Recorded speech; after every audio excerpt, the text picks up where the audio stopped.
How's it going, man? It's going all right. Today has been wake up, coffee, and then interviews. Well, I'm glad you're getting them all done in one day as opposed to spread out. You know, there's something to be said for that. Yeah, I try to do day on, day off. But actually, I've been working on the off time on new music. My roommate's got a record too, and I'm working on finishing that up production-wise. Are you putting hands on it just from behind the boards or both? Are you doing production stuff and performing on it?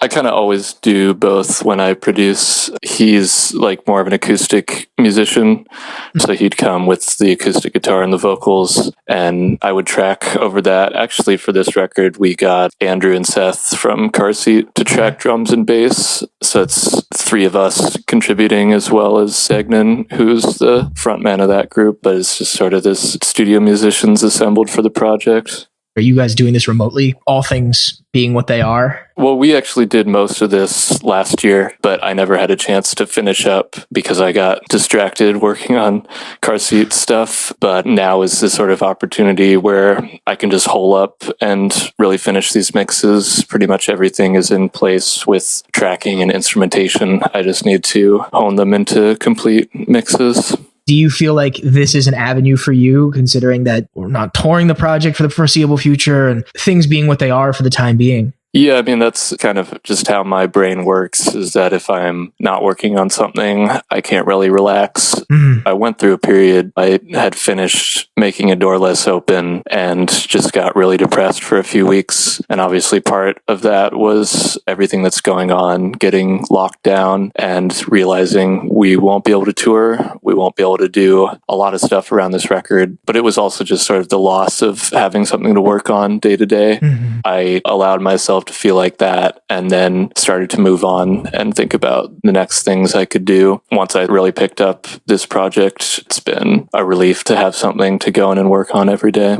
I feel like, we're in this moment right now with the release of the album. What makes a good rock record in 2020? Well, I think in the year 2020 specifically, there is no good rock record because the environment for it is gone right now. To me, sort of the experience that I think all rock comes out of is sort of a handful of people in a room and this energy that comes out of a small show, a sloppy, noisy band.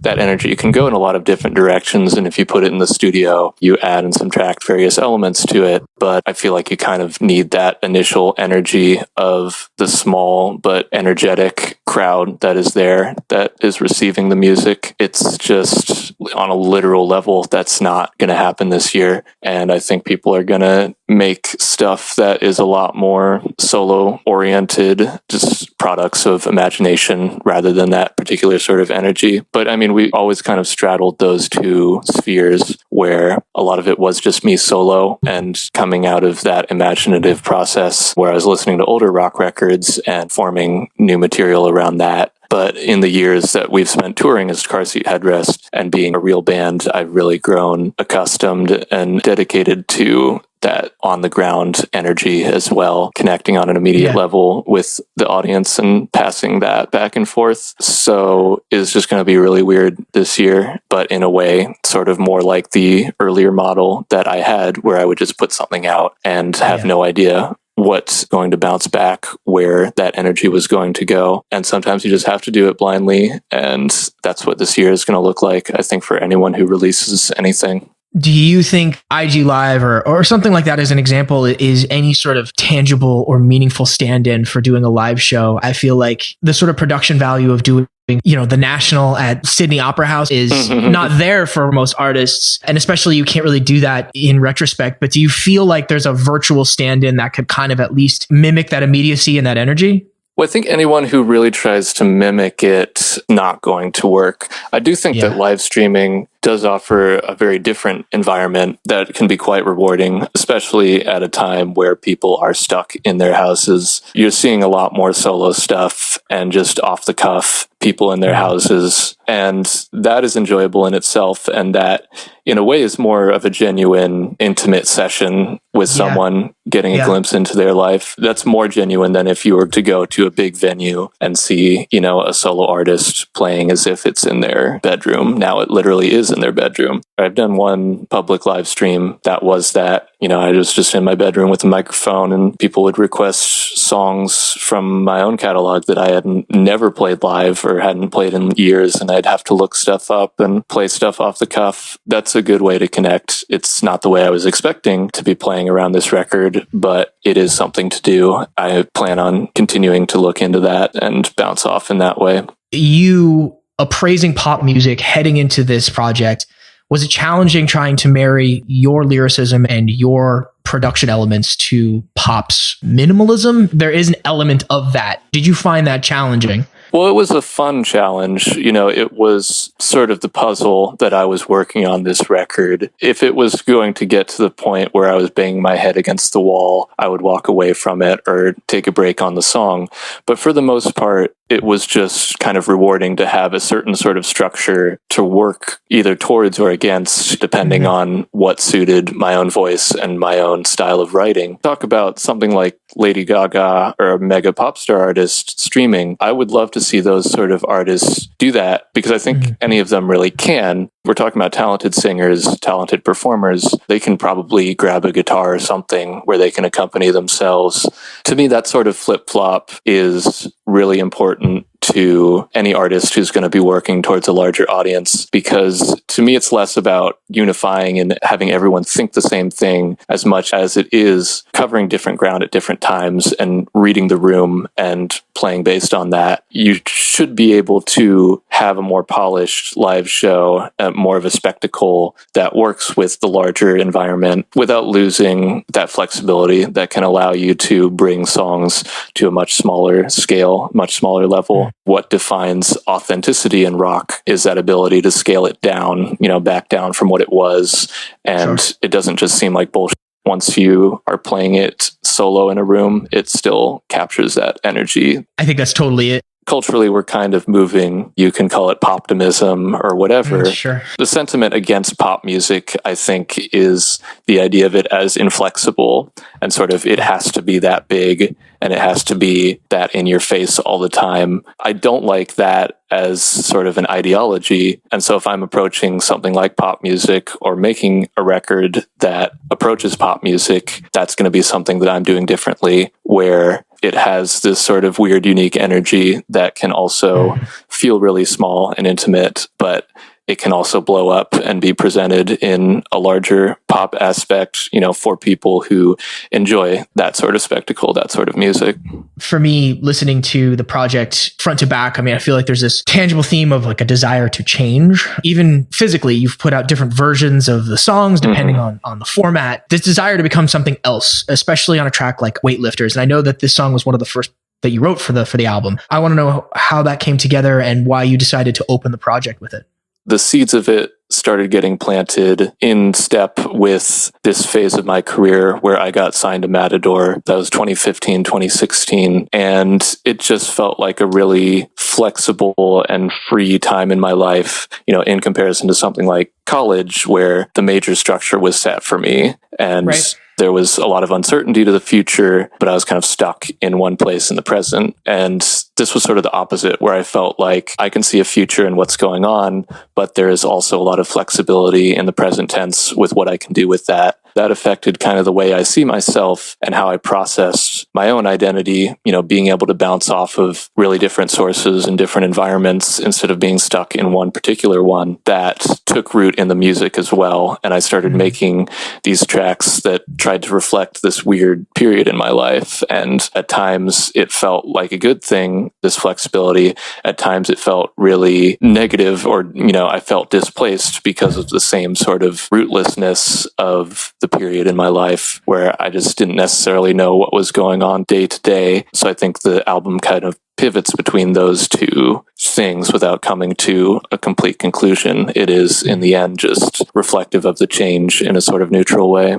Hollywood is also this track that you've managed to frame in a way that pillories the emptiness of corporate entertainment. Was this from an inciting incident, or is this sort of a general critique of the paint by number approach of most products of Hollywood? Well, this came from a personal standpoint, but it was really from the perspective of an outsider. And I mean, everyone gets a taste of Hollywood. And when I say Hollywood, I'm using that to refer to sort of the larger method of how entertainment is delivered to us, how news is presented to us. You know, you live your life and you go around from place to place, but you see all these transmissions from some sort of larger enterprise. You know, it's a complete foreign world, but it's presented as something that's important and that should take time out of your day. This sort of got crystallized in the song into the image of Hollywood, you know, as something that does broadcast on that level. And it's something that you can't really escape, especially living in a city. There's a filmmaker called Damon Packard, and all of his films are sort of very independent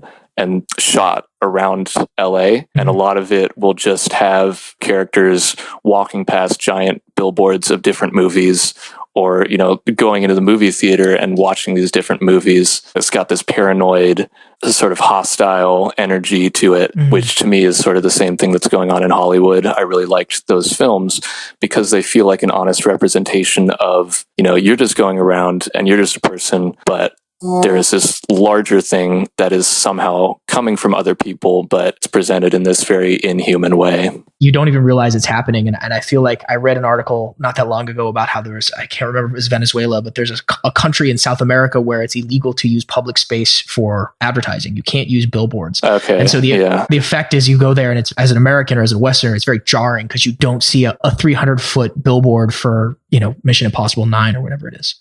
Yeah, and I mean, it's just exhausting because, you know, it's there and then you feel like you do consent to it because, you know, you go to see the movie or you buy the product or whatever. Very few people have real control over what happens on that level, you know, what gets broadcast through the city. And so all you can kind of do is fantasize about having that kind of power and that kind of control. And I think that comes out in the song too, where this negative energy is then transferred into projecting yourself into the shoes of the people in charge. But it's sort of a never-ending struggle to fulfill that, where no matter how big or powerful you get, you're always kind of looking over your shoulder, looking at, you know, who's going to be picking you up for lunch. It's not a good system. I think there are other ways of living, and you just have to learn to, you know, how much you can divorce yourself from society and still get by.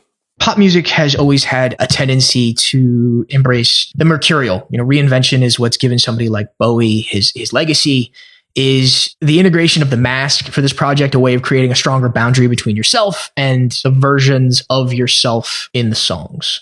Yeah, I mean, I think for me, there's always been a sort of creative divide between me working on it and me sort of seeing how I'm reflected in records. I've always seen other artists doing that. Bowie is one, Kanye is one, just a lot of different people who have reinvented themselves. That just is a way that makes sense to me of having an identity in a fun way that is changeable. But then other people have different experiences and they listen to a record and assume that there is no divide at all. The mask is a way of emphasizing that, but also sort of giving a face to this particular sort of incarnation that's sort of a mix of pop and art experiment. I've had trouble putting my own face on things. You know, usually I just want the music out there and the album art, and I'd rather not be the public representation of what it sounds like. So the mask to me is more like, here's a representation. It's not the album and it's not the album art. It's something that you can see and engage with.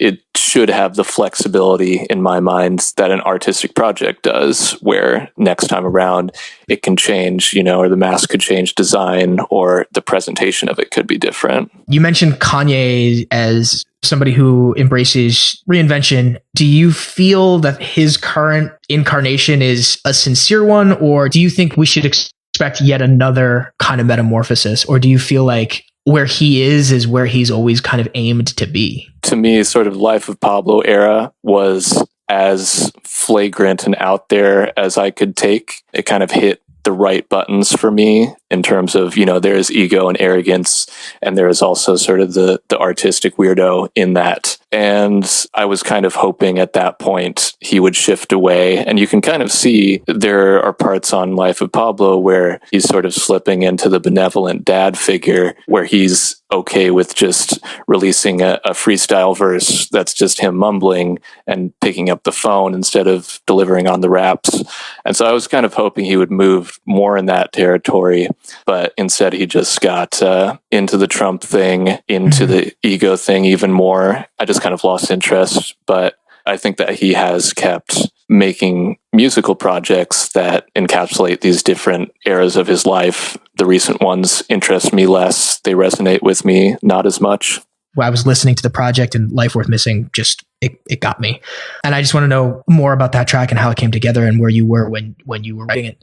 Musically, it was actually one of the earlier things that got made. It was a demo that just took these synth elements and built on this chord progression, but I wasn't actually considering it for the record for a long time. To me, it just felt like it came from a different place. Really, it was a little bit more cheerful than a lot of the music I was working on at the time. And then it wasn't until the end of last year, when we really thought the album was almost done, that we were kind of questioning the final track list. And a friend of mine who had heard that demo said, you should really revisit that and put that on here. I was resistant because I still felt like, I don't know if this fits. I don't know if I can finish it in time. But we were on break. I was back home in Leesburg and couldn't really finish the record. So I thought there's no harm in just looking at this demo and seeing if I can do something with it. And then sort of as soon as I started looking at it, it just seemed really rich and 50% of the way there already. And when I started writing lyrics, it just felt really easy to put lyrics around them. So it was one of the last songs written for the record, but ended up being one of my favorites too. After a lot of songs that took a long time to put together, that one really got put together quite quickly and just felt like a really natural assembly of its elements. Thank you. Like I said, every time I've listened to that song in particular, it's just sort of changed dimension on me. I kind of had a few lyrics in mind with the original demo, but I think the only thing that I kept from that was I'm sorry, that chorus line, and sort of the rest of it kind of came up, trying to change the original context of it into something that, to me, that song is kind of about aging and connections that get lost or change into something else as you age. So there's a sense of regret that's somehow triumphant at the same time. We talked a little bit about quarantine changing the nature of how this album is going to be received, consumed, ingested, and not just this album, but anybody who's putting out a project this year. What's your relationship to fame as it exists at arm's reach now via quarantine? Well, I was really anticipating finishing this record and then just sort of going out and being in the world. I kind of need time for myself to be in my own world, but I do also need time engaging with people in the present tense in a room together to sort of feel like I have my feet on the ground. It is ungrounding to not have that opportunity and to kind of feel like whatever is happening in relation to the promotion of the record in terms of its popularity, I don't know how it will be in the coming months, but right now I feel divorced from it. I was hoping to be a little more connected to it, but it is what it is, and I've already kind of shifted and just want to continue on in working mode essentially until there really is an opportunity to engage with people face to face. Well, I'm looking forward to that face-to-face experience as well. Will, thank you so much for taking a couple minutes out of your day, man. I really appreciate it. This was great, man. The album's beautiful, and I just want to say thank you again. All right, thanks a lot.